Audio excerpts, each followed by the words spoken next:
All right. Looks like we'll get started right away, everyone, with questions for Coach Pitino. As a reminder, if you'd like to ask Coach a question, please send me a message in the chat. And with that said, we will start off today with Marcus Fuller. Coach, can you just talk about the energy that you saw from your players from the very beginning? It looks like Maryland obviously brought a lot more intensity from the start. I thought we played hard. I mean, obviously they jumped out to a good lead. We just couldn't make a shot. And then I thought we settled in defensively there. But, give Maryland credit. They were ready to go. We cut it to, I believe, 4 a couple times, but we just could not get over the hump. I mean, we had 5 guys that were 6 for 32 from the field. So if you're going to have that, you better be phenomenal defensively. And we were good in the second half, but you better be great if you're going to shoot those type of numbers. And next we will go over to Andy Grader. Richard, you talked about the 3 balls that you guys shoot. What'd you feel about those 23 attempts today? A couple of them I didn't love. We got to have the confidence to be able to attack. They've got good length guard wise on the perimeter. They really do. And I thought that really disrupted us. And then, with Liam in and out of foul trouble, we just couldn't get a post presence. So I didn't love any part of the offense tonight. I just, luckily Marcus had 25, but I'm not so sure anybody was great besides him from the offensive side of it. So we got to look at, what we're doing and just get better at it. Chip Scoggins, over to you. Richard, you mentioned their length. How much did their size and length at guard really give you trouble in terms of just penetrating and being able to drive to the basket?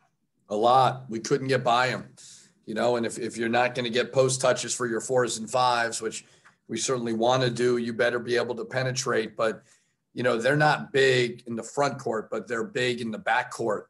And that can be equally disruptive. And that really was. I mean, they made us earn all 49 points. Next question will come from Daniel House. Maryland was really spreading you guys out and getting your bigs out of the paint. What defensive challenges did that create? Well, they were playing their, 4-man kind of at the 5, Dante Scott, and he had 3 threes. And so we switched up what we did, and we switched all ball screens. I actually thought it was effective. But when you're playing undersized, it would be like us playing Brandon at the 5 and then popping him. It's going to put you in some tough positions. So, their bigs were, 5 for 10 from 3. So we had to switch things up a little bit. Marcus Fuller, back to you. Coach, how much did you think not playing for as long as you did, with the Nebraska pause, how much did that factor into not having the momentum from the Michigan game? I don't know. I mean, I just know that, we didn't play great offensively at all. And give Maryland credit too, but I don't know about all that. I mean, I don't love a week break, but we're in some very, very unique times and we're about to have another one. So we better figure it out. I'll give it just a few seconds to see if a final question rolls in for Coach. Sam Ekstrom, why don't you close it out for us? Yeah, Richard, can you just talk a little more about the impact of Liam picking up those 3 quick fouls in the second half and what that kind of did to the plan, I guess? Yeah, I mean, when you got him on the bench, you don't have necessarily a traditional low post threat. So now you better be able to get into the lane. And we weren't able to do that. So we needed him on the court. Those were some very, very big fouls. I thought we were still right there. We couldn't move it forward with our offense. Coach, thank you very much for your time. Thank you.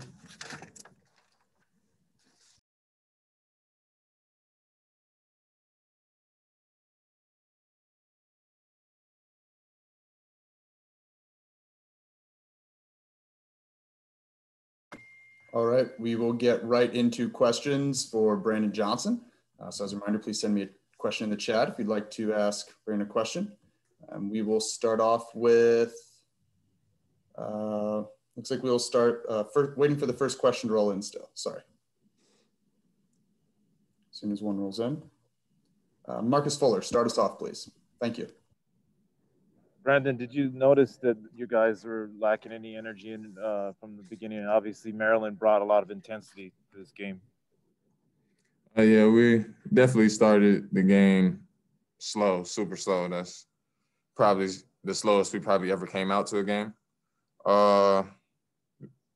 We just made the mistake of thinking everything was just going to come easy. And in this conference, every game's going to be a challenge, regardless of who we're playing on any given night. Every team has talent, and we got to approach it in that way. So, Andy Grader, over to you for the next one. Brendan, how would you describe the struggles that you guys had offensively? Obviously, Marcus scored half your guys' points, but the other options were pretty limited. Just got to move the ball more. Just play as a team, play connected like we usually do. And it would have been a different result today, I believe, if we were swinging the ball, just playing as a team, just playing connected. If that was the case, I believe it would have been a different outcome. Daniel House, over to you. Brandon, Maryland really spread you guys out today. What challenges did that create defensively? It forced us to rely on each other more. And early in the game, it was a lot of things small things that turn into big things, like miscommunications on switches and stuff like that. And just being like help side and little stuff like that. But that came to bite us in the butt in the end. But we'll definitely correct that for next week for sure. We haven't received any additional questions for Brandon yet. Give it a few seconds to see if any last ones do roll in. Marcus Fuller, back to you. You guys had almost a week in between games. That Michigan game was, so emotional. You get the revenge there. Did that play into any of the lack of energy from the start, you think? I don't believe so. I just believe it was just one of those days where we just weren't clicking together. I mean, it shouldn't happen on any given day. We should always still play connected regardless of where we're playing at, when we're playing. It was just a step back on our part, but we have a week of practice that we're going to pick it up and then get back to where we were and where we want to be. And the last question for Brandon will come from Andy Grader. Brandon, you guys took 23 threes. How'd you guys feel about that number? Is it too high for you guys? I mean, I believe some of them were good shots. One of mine was questionable. But like I said in prior interviews, I have 100% confidence in my guys shooting. Like, no matter who it is in the lineup, I believe we're all capable of making a play. We definitely should have got the ball inside more than what we did, but that's something that we could correct next week. So we just got to keep working at it. Brandon, thank you for your time. Appreciate it. We'll wrap up here in just a few moments with Jamal Mashburn. Thank you. Appreciate it.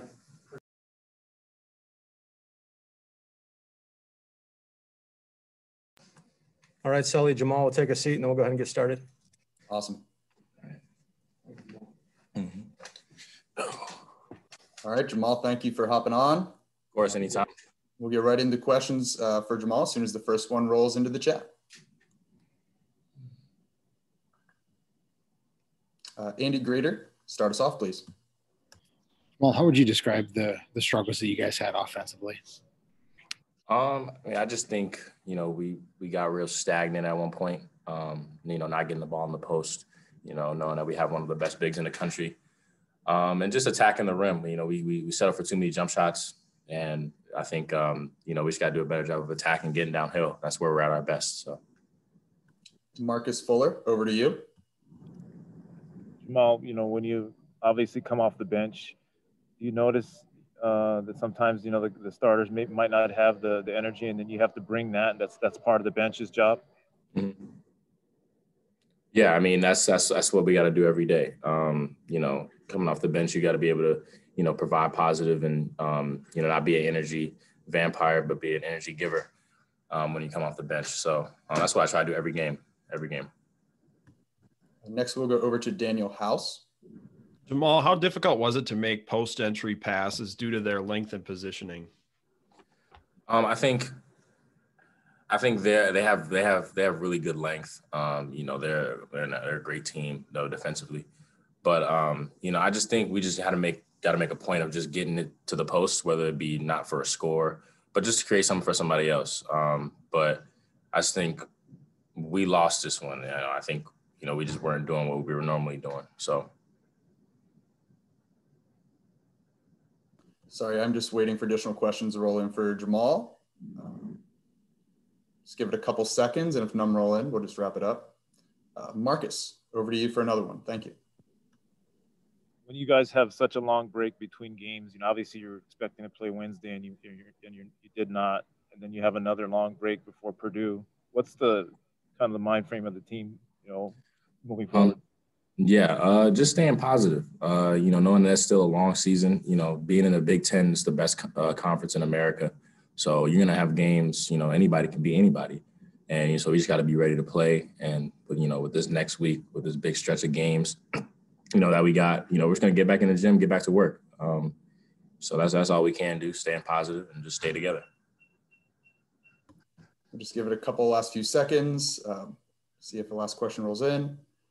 But I am not seeing any. So Jamal, thank you very much for your time. Have a good Saturday. Thank you. Everyone else, thank you for hopping on. Have a great rest of your weekend.